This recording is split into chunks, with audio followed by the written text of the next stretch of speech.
দুনিয়াতে যে সম্পদ নিয়ে মানুষ লড়াই করে, মারামারি কাটাকাটি খুন খারাপি করে, এই সম্পদ নিয়ে যারা লড়াই করে কিয়ামতের ময়দানে এই সম্পদগুলি তার পায়ের নিচে পড়ে থাকবে। সেদিন আফসোস করবে, আহা, এই সম্পদের জন্য আমি লড়াই করেছিলাম, কিন্তু এই সম্পদ আজকে আমার পায়ের নিচে পড়ে আছে।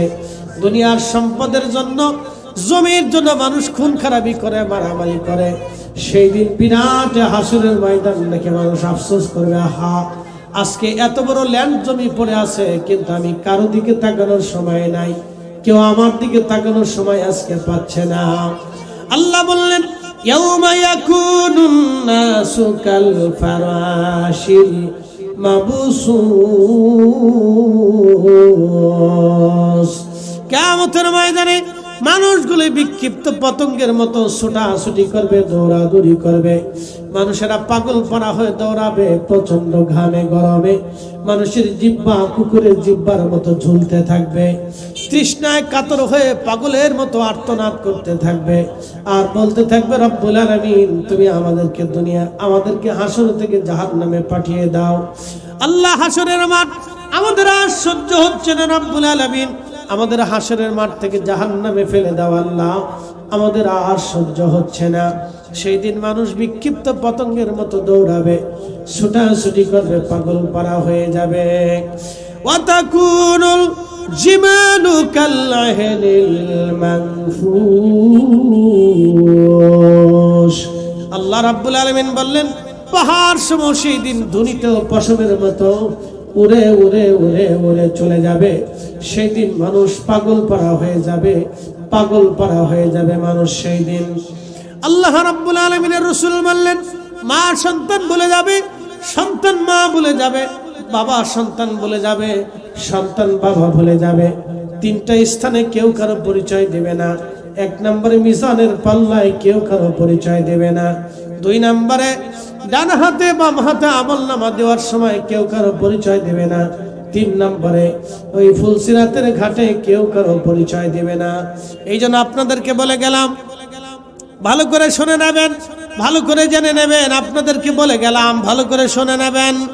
দুনিয়াতে সম্পদ রেখে যাবেন, কিন্তু হালাল উপার্জনের সম্পদ রেখে যাবেন।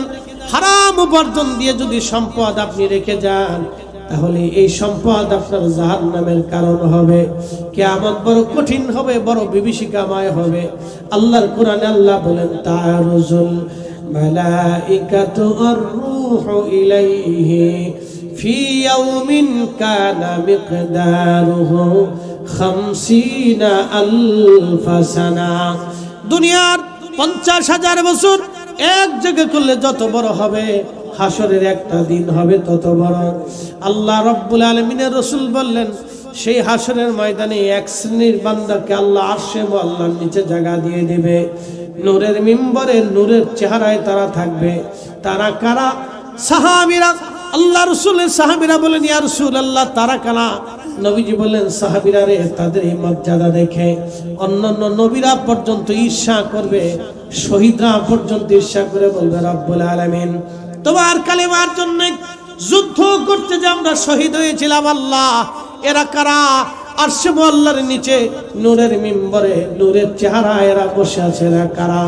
আল্লাহ জবাব দিবে, ও আমার বান্দারা, হাসরবাসী নবীরা, শহীদরা, এরা হলো তারা যারা দুনিয়াতে একজন আরেকজনকে আমি আল্লাহর জন্য ভালোবেসেছিল। এরা যারা দুনিয়াতে একজন আরেকজনকে আল্লাহর জন্য ভালোবেসেছিল। সুম্মা তালা, এরপরে নবী তেলাওয়াত করলেন, আলা ইন্না আউলিয়া আল্লাহি লা খাউফুন আলাইহিম ওয়ালা হুম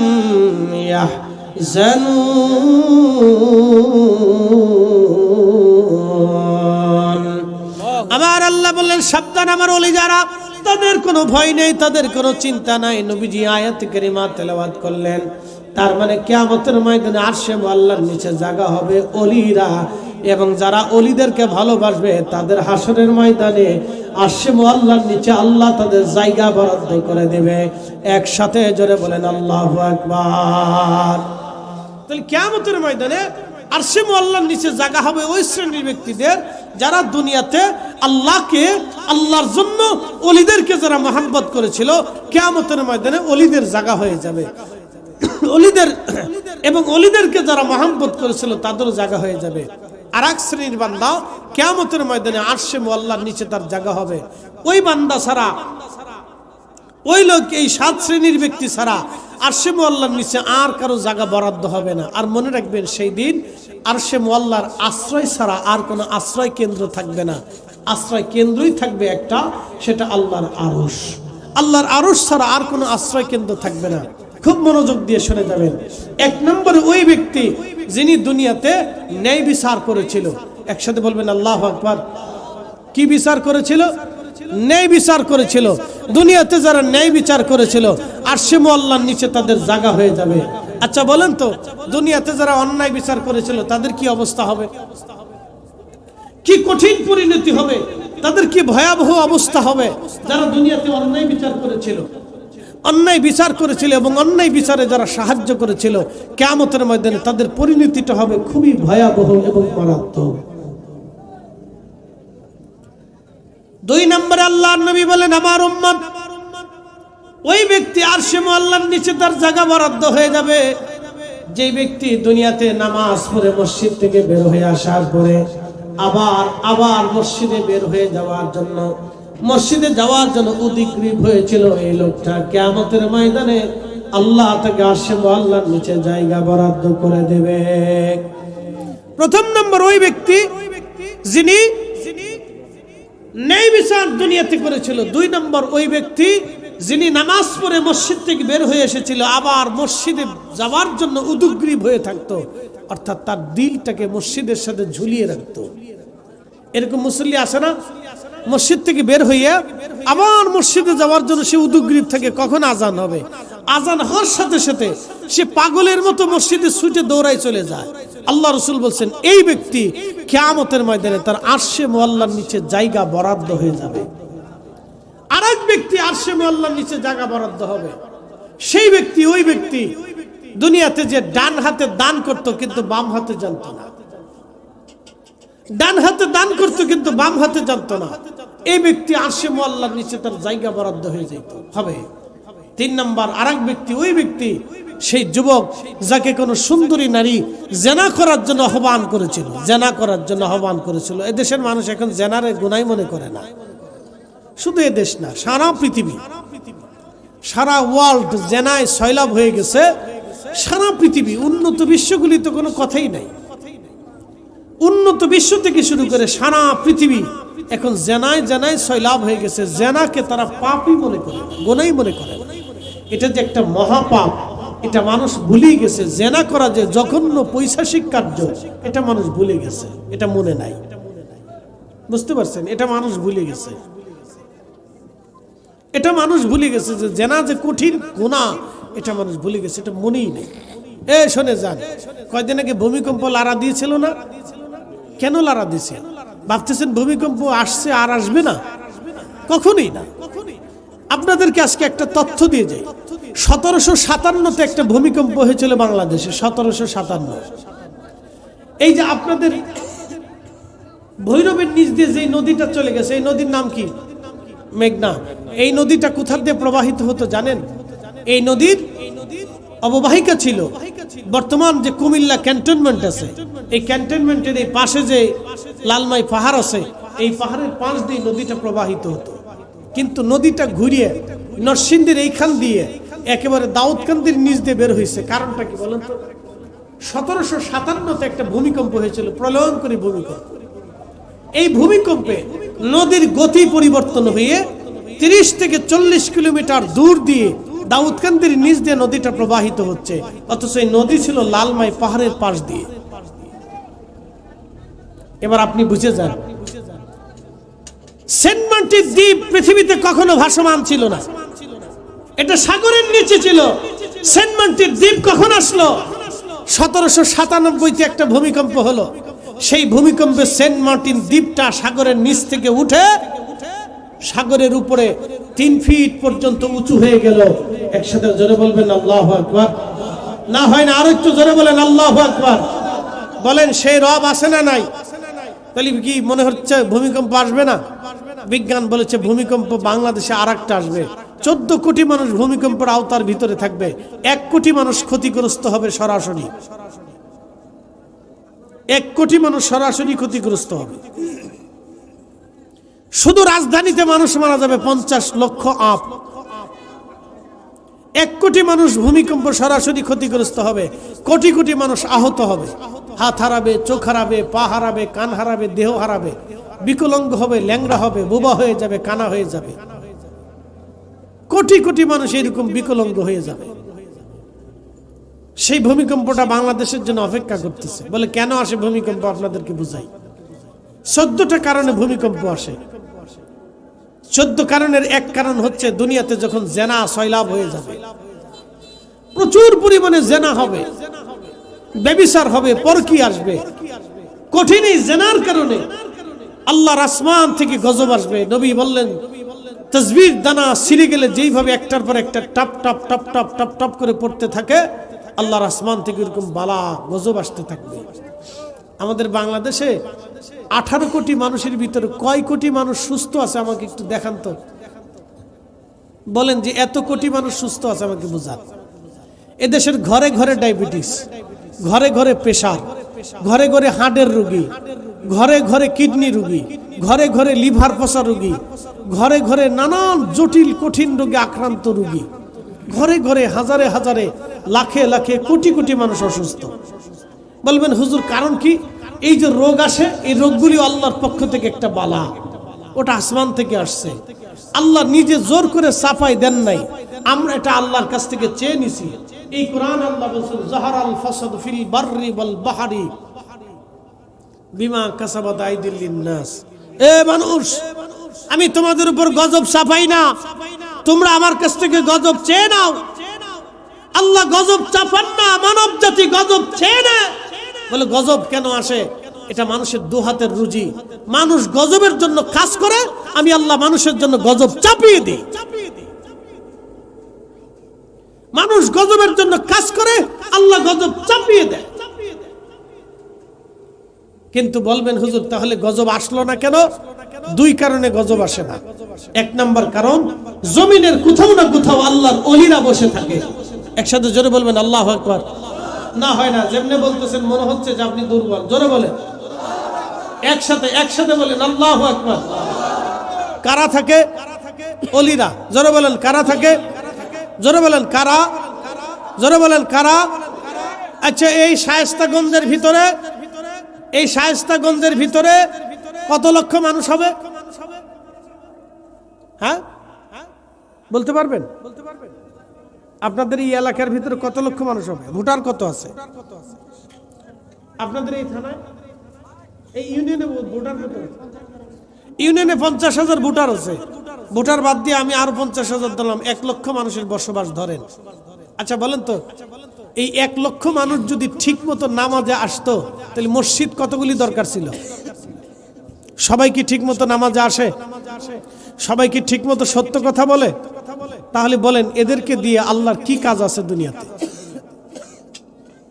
এর ভিতরে কিছু সুদখোর আছে, কিছু ঘুষখোর আছে, কিছু দুর্নীতিগ্রস্ত মানুষ আছে, কিছু মানুষ আছে নিজের বোনের জমি 30 বছর বুঝাই দেয় নাই।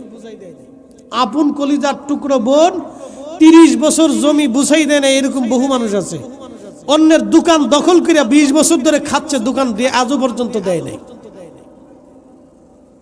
এই লোক দিয়ে আল্লাহর কি হবে বলেন? ইসলামের কি উপকার হবে বলেন? তাহলে ভূমিকম্প কেন আসে না? জমিন তো থাকার কথা না, জমিন তো ভেঙে যাওয়ার কথা। জমিন টিকেই থাকে ওলিদের জন্য। এই কথা কান্না কেন জোরে বলে? জমিন টিকে থাকে কাদের জন্য? ওলিদের জন্য। ওয়াজ যদি বুঝে যান আমার শানে আউলিয়ার বিষয় ছিল, এই কথা টানতে যে আমি এত দূর পর্যন্ত আপনাদেরকে এই ওয়াজ নিয়ে আসছি, এত দূর পর্যন্ত ওয়াজ নিয়ে আসছি যে আকাশ ভেঙে পাথর পড়ে আসার কথা ছিল, জমিনে ভূমিকম্প আসার কথা ছিল, দুর্ভিক্ষ চলে আসার কথা ছিল, মহামারী আসার কথা ছিল, মানুষের মেরে মেরে মরে মরে সয়লাব হয়ে যাওয়ার কথা ছিল। কিন্তু মরে না কেন? আর গজব আসে না কেন? আল্লাহর জমিনের কোনায় কোনায় কিছু অলি থাকে। এই অলিরা রাতের গভীরে নির্বিঘ্নে নির্জনে সিজদার মধ্যে পড়ে রবের কাছে কাঁদে, আল্লাহ আপনি গজব দিয়েন না, আল্লাহ ভূমিকম্প দিয়েন না, আল্লাহ আপনি টর্নেডো দিয়েন না, আল্লাহ আপনি বালা দিয়েন না, আল্লাহ দুর্ভিক্ষ দিয়েন না। দুর্ভিক্ষ যদি দেন তাহলে জাতি একসাথে মারা যাবে। আল্লাহ ভূমিকম্প যদি এইভাবে দেন তাহলে জাতি একসাথে ধ্বংস হবে। আল্লাহ দিয়েন না। ওরা গুনাহ করছে, আল্লাহ আমি তো আপনাকে ডাকতেছি, আল্লাহ আপনি দয়া করেন, আপনি মায়া করেন। ওলিরা কান্নাকাটি করে, ওলিদের কান্নার কারণে আল্লাহ হয়তো কিছু সময়ের জন্য আমাদেরকে রুখসত দেয়। নতুবা এই জমিন থাকার কথা না। বলে হুজুর কেন থাকবে না? কয়েকদিন আগে এক ভদ্র মহিলা আমাকে ফোন দিছে, হুজুর একটা মাসালা। আমি বললাম আপনি কেন ফোন দিছেন? বলতেছে হুজুর মাফ করবেন, একটা জিনিস জানার জন্য ফোন দিছি, আমি বিপদে পড়ে ফোন দিছি। আমি বললাম বলেন কি বিপদ? বলতেছে হুজুর আমার স্বামী তার আপন সৎ বোনের মেয়ের সাথে জেনা করে।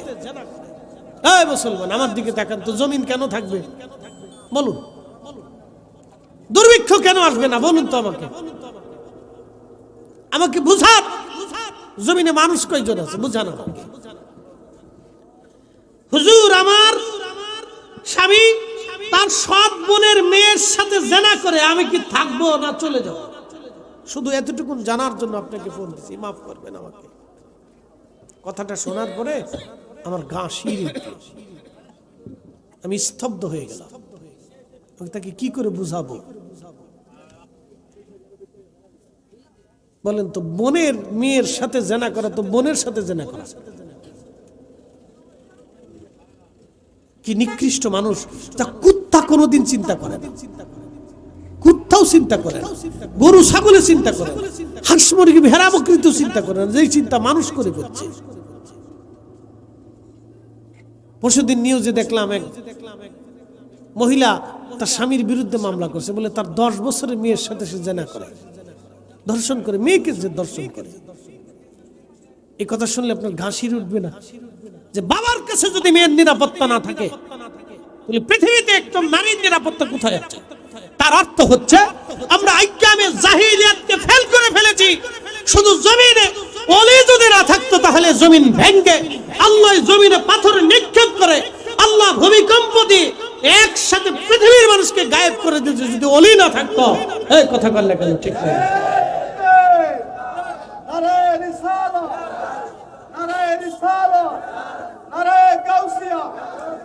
কিন্তু আফসোস আমরা ওলিদেরকে বুঝলাম না, আমরা ওলিদেরকে বুঝলাম না। আমরা কেউ আসি ওলিদের মাজার ভাঙ্গিয়ে চিন্তা করতেছি আমরা একবার ইসলাম প্রতিষ্ঠিত করব। কি আশ্চর্য, কি আশ্চর্য একটা ব্যাধি আমাদের দেশে আসলো, মহামারীর মতো ছড়াই গেছে, নাম দিছে তৌহিদি জনতা।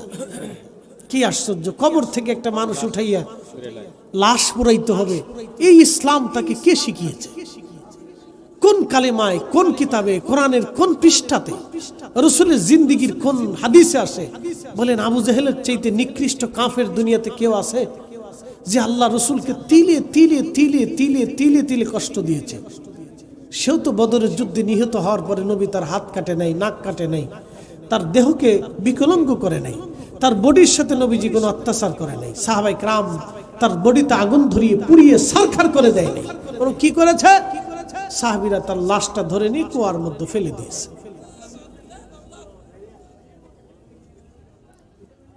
এ মুসলমান হাজিরিন,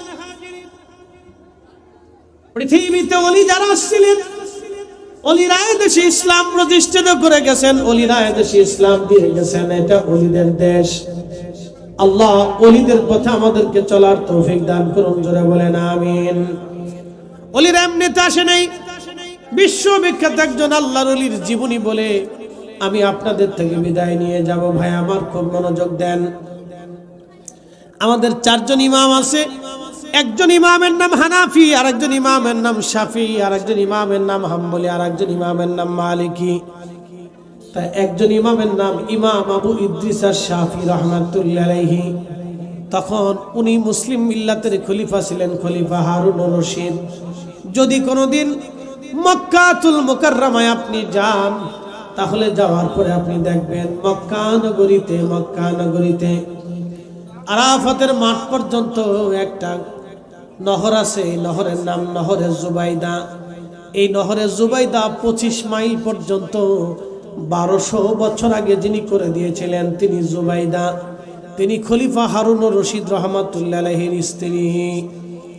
আগে রাজা বাদশা যারা ছিলেন তারা জনগণের কল্যাণে কাজ করতেন, আগে অলিরা যারা ছিলেন তারা জনগণের কল্যাণে কাজ করতেন, আগে আমির ওমরা যারা ছিলেন তারা জনগণের চিন্তা করতেন, জনগণের কল্যাণে তারা কাজ করতেন। হাজিদের পানির জন্য এই মহিষী নারী তিনি একটা নহর করে দিয়েছিলেন, নহরের নাম নহরে জুবাইদা।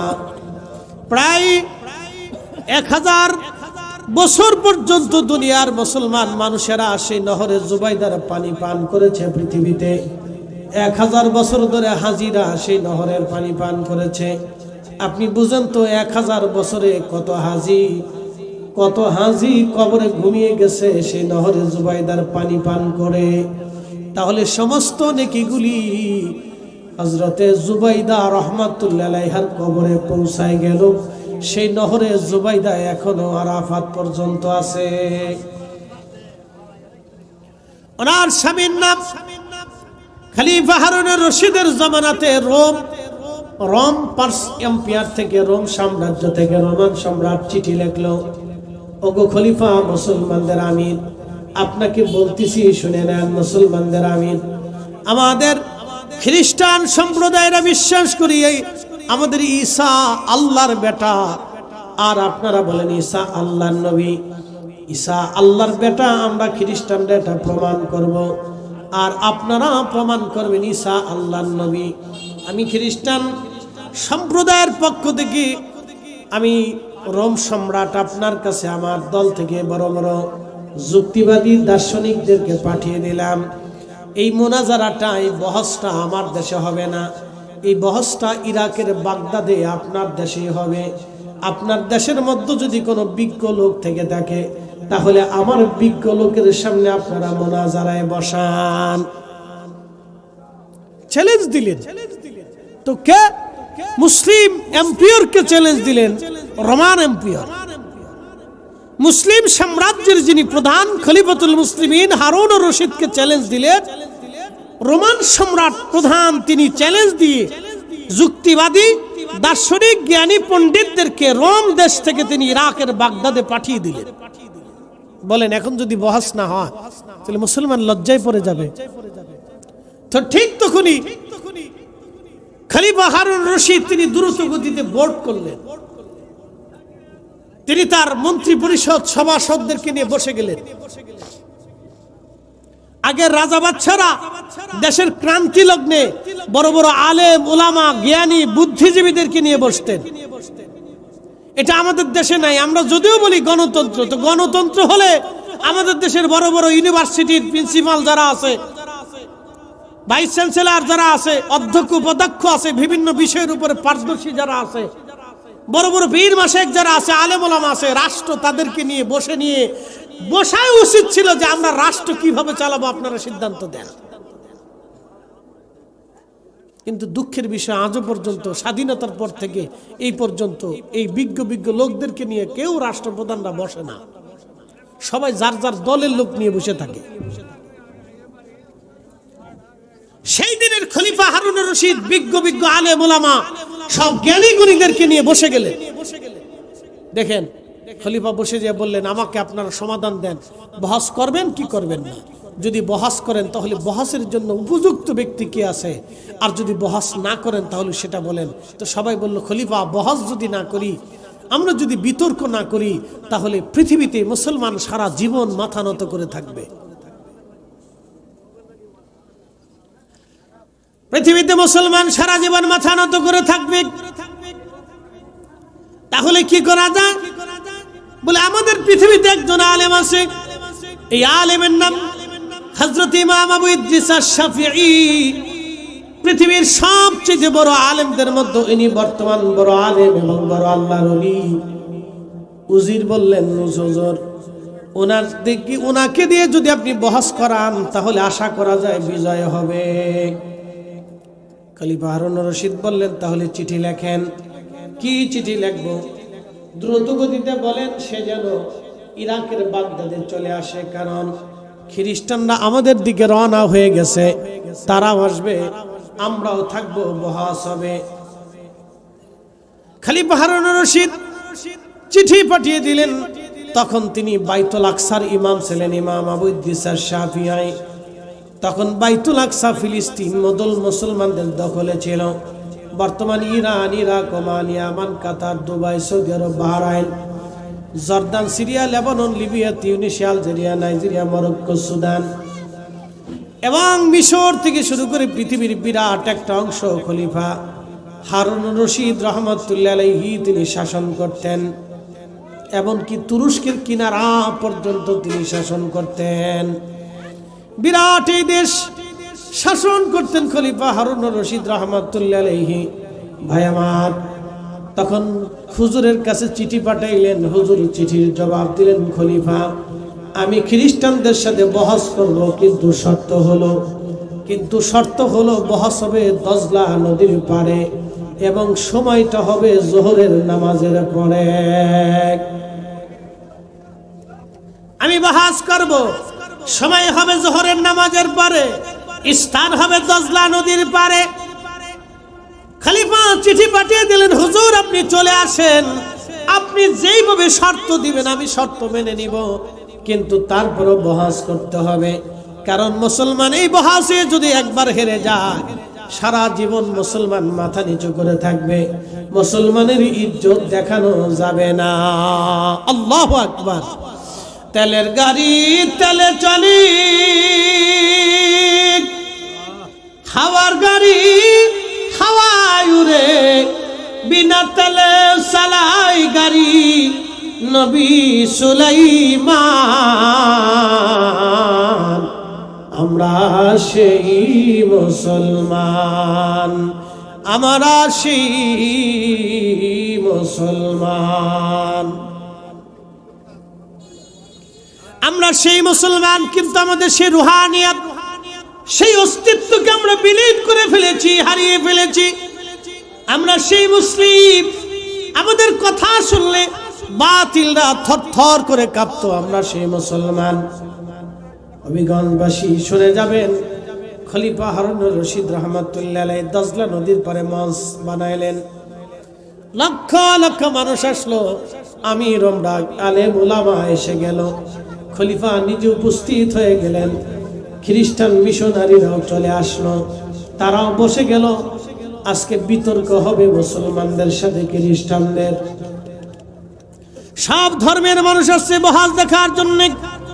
লক্ষ লক্ষ মানুষ ইরাকের বাগদাদে বহাস দেখার জন্য চলে আসতেন। হবিগঞ্জবাসী ভালো করে বুঝে যান, ইসলাম ওলিদের কাছে নিরাপদ ছিল, ইসলাম ওলিদের কাছেই নিরাপদ থাকবে। এবং ইসলামের ঝান্ডা যদি কখনো কারা উড়ায়, তাহলে ওলিরাই ইসলামের ঝান্ডা উড়াবে। ওলিদের কাছে ইসলামের ঝান্ডা উড়বে। ভালো করে শুনে নেন। তো খলিফা হারুন রশিদ রহমতুল্লাহ আলাইহি বিরাট মঞ্চের ইন্তজাম করে লক্ষ লক্ষ মানুষ আসছে বহাস দেখার জন্য দজলা নদীর পারে। বহাস শুরু হবে, জোহরের নামাজের সময় হয়ে গেল। হযরত ইমাম আবু ইদ্রিস আশ-শাফিঈ রাহিমাহুল্লাহ তিনি জোহরের নামাজ পড়ার জন্য জোহরের নামাজের সময় স্টেজে উপস্থিত হলেন। খলিফাকে বললেন, খলিফাতুল মুসলিমিন আমি নামাজ পড়ে তারপরে বহাস করব, আগে একটা জায় নামাজ দেন, আগে আমি নামাজ সেরে নেই। খলিফা হারুন রশিদ রহমতুল্লাহ আলাইহি তিনি জায় নামাজ নিলেন, জায় নামাজ দিলেন। হযরত ইমাম শাফিঈ জায় নামাজ নিলেন। জায় নামাজ খানা নিয়ে তিনি দজলা নদীর মধ্যে জায় নামাজ বিছাইয়ে দিলেন। দজলা নদীর মধ্যে জায় নামাজ বিছাইয়া হযরত ইমাম আবু ইদ্রিস শাফিঈ রাহমাতুল্লাহ আলাইহি জায় নামাজে দাঁড়িয়ে গেলেন। দজলা নদীর উপরে, পানির উপরে জায় নামাজ ভাসতে লাগলো। ওই জায় নামাজের উপরে ইমাম আবু ইদ্রিস শাফিঈ ডাক দিলেন, এ খ্রিস্টানেরা তোমরা কারা বহস করার জন্য আমার কাছে আসছো বলো। কলিজার মধ্যে যদি তোমাদের সাহস থেকে বহস করার যোগ্যতা যদি থাকে, তাহলে তোমরা চলে আসো। আমি ইমাম ইদ্রিস শাফিঈ আজ দজলা নদীর মাঝখানে যাই নামাজ পড়ে অপেক্ষায় করলাম। তোমাদের যদি সাহস থাকে তাহলে তোমরাও আজকে আমার সামনে দাঁড়াও। আজকে বহস স্টেজে হবে না, আজকে বহস আমরা দজলা নদীর মাঝখানে যাই নামাজে দাঁড়ায় করব। একবার জোরে বলা যাবে কি আল্লাহু আকবার? এই মুসলমান, ভালো করে শুনে, দজলা নদীর মাঝখানে ইমাম আবু ইদ্রিস শাফিঈ দাঁড়িয়ে গেলেন। দজলা নদীর মাঝে দাঁড়িয়ে গেলেন, নামাজ চলতেছে, নামাজ শেষ। আসাই খ্রিস্টানেরা, এই খ্রিস্টানেরা আসো, তোমরা প্রমাণ করবা ঈসা আল্লাহর বেটা, আর আমি এই নামাজের উপরে দাঁড়াইয়া প্রমাণ করবো ঈসা আল্লাহর নবী। একসাথে বলবেন আল্লাহু আকবার। আসো যদি তোমাদের কলিজার মধ্যে সাহস থাকে। বলেন তো, ইমাম আবু ইদ্রিস শাফিঈ জায়নামাজ বিছাইলেন, জায়নামাজ তাকে পানিতে ডুবাইলেন। এই শক্তির নাম হচ্ছে রূহের শক্তি। এই শক্তির বদৌলতে হযরতে শাহজালাল ইয়ামানি মুজাররদি রাহমাতুল্লাহ আলাইহি তিনি সুরমা নদীর উপর জায়নামাজ বিছিয়ে দিলেন। সেই দিন যদি উনি সুরমা নদীর উপর জায়নামাজ বিছাইতে না পারতেন তাহলে আজকের এইখানে মাহফিল হতো না। এই আসতে বলবেন না, জোরে বলেন, আজকের এইখানে মাহফিল হতো না। ইসলাম তো দূরের কথা, কালেমা তো দূরের কথা, কালেমার তো প্রশ্নই আসে না। যদি সেই দিন ওনার জায়নামাজ সুরমা নদীর নিচে ডুবে যেত তাহলে আজকের ইসলাম এখানে পেতেন না। এত সুন্দর মঞ্চ করে আবার ওয়াজ করবেন, এত সোজা, এত সোজা। জানতো স্পেনে এত সুন্দর করে একটা মঞ্চ সাথে একটা ওয়াজ দিয়ে দেখেন তো, স্পেনে জানতো, ডেনমার্কে জানতো, নরওয়েতে চলে জানতো দেখি পারেন কিনা, ফ্রান্সে জানতো, জার্মানিতে যান, ইটালিতে যান, ইউরোপে সেনজানে আনসেনজানে চলে জানতো দেখেন পারেন কিনা এরকম একটা স্টেজ সাজাইয়া, জানতো চীনে স্টেজ সাজাই এরকম একটা মাহফিল করতে পারেন কিনা। অত দূর যাওয়া লাগবে না, আপনি ভারতেই চলে যান, গুজরাটে চলে যান, তো এরকম একটা স্টেজ সাজায় দেখেন পারেন কিনা। দিন এত সোজা। খাজা বাবা আজমিরি কি ওয়াজ করেছিলেন, তার জবানের হুজুর কি ছিল, তার রূহের শক্তি কি ছিল, যে একজন না দুইজন না 90 লক্ষ মানুষ কালেমা পড়ে মুসলমান হয়েছিল। আমরা সেই দলের নাম আহলে সুন্নাত ওয়াল জামাত, অথচ আমরা বানাইছে বেদাতি আর মাজার পূজারি। কথা কন না কেন, ঠিক না? আমরা বলতেছি মাজার পূজারি, আমরা হলাম সেই জামাত যেই জামাতের আকাবিররা এদেশের মানুষকে কালেমা শিক্ষা দিয়েছে, ঈমান দিয়েছে, কালেমার পতাকা আল্লাহর আকাশে উড়িয়েছে, অথচ আমরা বানাইছে বেদাতি। আমরা আজকে তাদের কিছু কিছু বেদাতি। কি আশ্চর্য! উদর পিন্ডি বুদর করে চুরি করছে একজন, সাফাইছে আরেকজনের গাড়ির উপরে। বুঝতে পারছেন? উদর পিন্ডি বুদর গাড়ি। বেদাতি কি আর বেদাতি বানাইছে কাজ। আচ্ছা বলেন তো, মুনাজাত বন্ধ করে দেওয়া এটা সুন্নাত? মুনাজাতকে বন্ধ করে দেওয়ার যারা চেষ্টা করতেছে ওরা হলো অরিজিনাল বেদাতি, আর আমরা যারা মুনাজাতকে প্রতিষ্ঠিত রাখার চেষ্টা করতেছি আমরা হইছি অরিজিনাল সুন্নতি। আমরা সুন্নতের জন্য লড়াই করি। এই কথা কর না কেন, জোরে বলেন। আমরা কিসের জন্য লড়াই করি? সুন্নতের জন্য লড়াই করি, যে এটা জিন্দা রাখতেই হবে, আর ও আসছে এটা বন্ধ করতেই হবে। তাহলে যে বন্ধ করতে আসছে ও সুন্নতকে বন্ধ করার জন্য আসছে, আর আমরা নবীর সুন্নতকে প্রতিষ্ঠিত রাখার জন্য জিহাদ করতেছি। তাহলে অরিজিনাল আমরাই হচ্ছে সুন্নতি, কিন্তু হইছে আমরা হইছি বেদাতি। কি আশ্চর্য! উদর পিন্ডি বুদর করে চুরি করছে একজন, সাফাইছে আর একজনের গাড়ির উপরে। প্রিয় উপস্থিতি, ভালো করে শুনে নেন হাজিরিন, হযরত ইমাম শাফিঈ রাহমাতুল্লাহ আলাইহি দজলার দাইনামাজে দজলার উপরে দাঁড়িয়ে আছেন। তোমাদের যদি কলিজায় সাহস থাকে তো আসো, আজকে বহাস দজলা নদীর মাঝখানেই হবে। লক্ষ লক্ষ মানুষ দজলা নদীর দিকে তাকিয়েছে হা করে, হা হা, এটা কি হলো, এটা কি করে সম্ভব, এটা আবার কোন বিদ্যা যে বিদ্যায় দজলার পানি তাকে ডুবায় না, এটা আবার কোন বিদ্যা যে বিদ্যা দজলার পানিতে ডুবায় না তাকে। হযরত ইমাম শাফিঈ যখন ডাক দিলেন, খ্রিস্টান মিশনারি যিনি প্রধান ছিলেন, যিনি বহসের প্রধান ছিলেন, তিনি তখন ডাক দিয়ে বললেন, হুজুর আমাদের বহস লাগবে না, আপনি চলে আসেন, স্টেজে চলে আসেন, আমরা আপনার ওই কালেমা পড়ব, যেই কালেমা আজকে আপনাকে এত বড় সম্মানিত করেছে, দজলার পানির উপরে দাঁড়ায়া যেই কালেমা আপনাকে নামাজ পড়িয়েছে, যেই ঈমান, যেই কালেমা দজলার পানির উপরে আপনাকে আজকে দায় নামাজ বিছিয়ে থাকার তৌফিক দিয়েছে, সেই ঈমান, সেই কালেমাই আমাদের দরকার, আমাদের আর বোঝার বাকি নাই। আমরা আপনার কাছে এসে এই স্টেজে আপনার হাতে কালেমা পড়ে আমরা মুসলমান হয়ে আমরা আমাদের আখিরাতের জিন্দেগি ধন্য করার জন্য আসছি। হুজুর, আমরা বহস করব না, আপনি দজলা থেকে চলে আসেন। একবার জোরে বলা যাবে কি আল্লাহু আকবার? এরা মুসলমান, এরা ওলি। সেদিন শাহজালাল ইয়ামানি যদি দজলার সুরমায় জায়নামাজ বিছাইতে না পারতেন, সিফা সালার নাসিরউদ্দিন সৈয়দ যদি সেই দিন আওলাদে রাসূল তার আজানে গোরগোবিন্দের প্রাসাদ ভেঙ্গেই না পড়তো, তাহলে আজকের এই কালেমা নসিব হতো না। ও ভাই, ভালো করে বুঝে যান, এই জন্য অলির দরকার। অলি আমরা নির্বাচিত করি না। প্রত্যেক 100 বছর পরে একজন মুজাদ্দিদ আসে, একাধিক মুজাদ্দিদ আসে। এই মুজাদ্দিদ আমরা নির্বাচন করি, এটা আল্লাহ নির্বাচন করে পাঠিয়ে দিয়ে তার দিনকে সংস্কার করা হয়। অনেকে বলে ইসলাম চলে গেল। ওই বেটা, ইসলাম কোথায় গেছে? ইসলামকে হালাকু খান বিদায় করতে পারে নাই, চেঙ্গিস পারে নাই। এর চেঙ্গিসের চাইতে পৃথিবীতে এরকম রক্ত পিপাসু কোনো বাচ্চার জন্মই হবে না। 2 কোটি মানুষ হত্যা করে ফেলেছে সেই জমানাতে। আপনি বুঝতে পারতেছেন, এই জমানা না সেই জমানাতে। এই জমানাতে একটা পারমাণবিক বোমা ফেলে দিলে তো 2 কোটি মানুষ মারা যাবে, কিন্তু সেই জমানাতে চেঙ্গিস খানের মতো লড়াকু আর খাওয়ারিজম রাজধানী যেই দিন চেঙ্গিস দখল করলো 3 দিন পর্যন্ত হত্যাযজ্ঞ করেছিল। 12 লক্ষ মুসলমান 3 দিনে হত্যা করেছিল। কিন্তু খাওয়ারিজম এখনো আছে, সেই শহর এখনো আছে, সেই শহরে কালেমার আজান এখনো হয়, কিন্তু চেঙ্গিসের সাম্রাজ্য নেই। ইসলামকে যারা বিদায় দিতে এসেছিল তারা বিদায় হয়েছে, ইসলাম আছে। সুন্নাতকে যারা বিদায় দিতে আসবে তারা বিদায় হবে।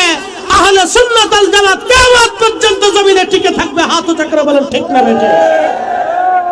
নারে তাকবীর, নারে রিসালাত, ইয়া রাসূলুল্লাহ। আহলে সুন্নাত ওয়াল জামাত জিন্দাবাদ, জিন্দাবাদ। কোরআন সুন্নাহর আলো, ঘরে ঘরে আলো, সংসদে জালো, কোরআন সুন্নাহর আলো।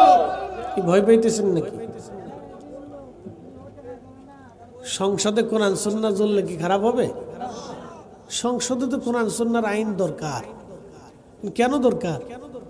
সংসদে যদি আল্লাহর কোরআনের আইন চলে যায় তাহলে এদেশে ইনসাফ প্রতিষ্ঠিত হবে। ভিখারির ভিক্ষা করা লাগবে না, অন্ধের অন্ধত্ব বরণ করে ওইভাবে থাকতে হবে না, গরিবের চিকিৎসা বিনামূল্যে উন্নত চিকিৎসা এদেশেই হবে। একসাথে বলবেন আল্লাহু আকবার। আল্লাহ তৌফিক দিক, বলেন আমিন। ভয় পায়েন না, ভয় পাওয়ার কিছু নেই। আল্লাহ আমাদেরকে তৌফিক দিক আহলে সুন্নাত ওয়াল জামাতের পথে থাকার। জোরে বলেন না আমিন। আল্লাহ তৌফিক দিক। পৃথিবীতে সবাই ঈমান নিয়ে কবরে যেতে পারে না ভাই, না, সবাই পারে না। সনাতনীদের ভিতরে বড় বড় ডক্টর আছে, খ্রিস্টানদের ভিতরে বড় বড় ডক্টর আছে, মাজুসিদের ভিতরে বড় বড় ডক্টর আছে। এই আপনার ওটা কি পাগল না ছাগল? হ্যাঁ, তো বস্তা বানলে কি চিল্লাইতে হবে নাকি? তো বানলে কি চিল্লিয়ে বানতে হবে? চিল্লেন ছাড়া বান্ধা যায় না। ও চিল্লেই কি শক্তি জোগাড় করে নাকি? ও আচ্ছা আচ্ছা, শক্ত হয় বেশি না? আচ্ছা, বাপরে বাপ, ধাক্কা দিতে হয় না? হেই গিয়ে আরো জোরে, হেই গিয়ে জোর হয় নাকি? হেই গিয়ে, মাশাআল্লাহ। তাই হেতে করলে তো আমরা মাইক থেকে একটু দিয়ে দিতাম, এত সুবিধা হয়ে যেত। যেমনি চিল্লাচ্ছে মনে হয় যেন যুদ্ধ লেগে গেছে। আচ্ছা, অসুবিধা নাই, আর কাছে করো। আমরা আর কথা বাড়াবো না। আল্লাহ আমাদের তৌফিক দিক ইনসাফ প্রতিষ্ঠিত করা। জোরে বলে না আমিন। না, আর একটু জোরে বলে না আমিন। আসেন নবীজিকে সালাম জানাই। ইয়া নবী সালাম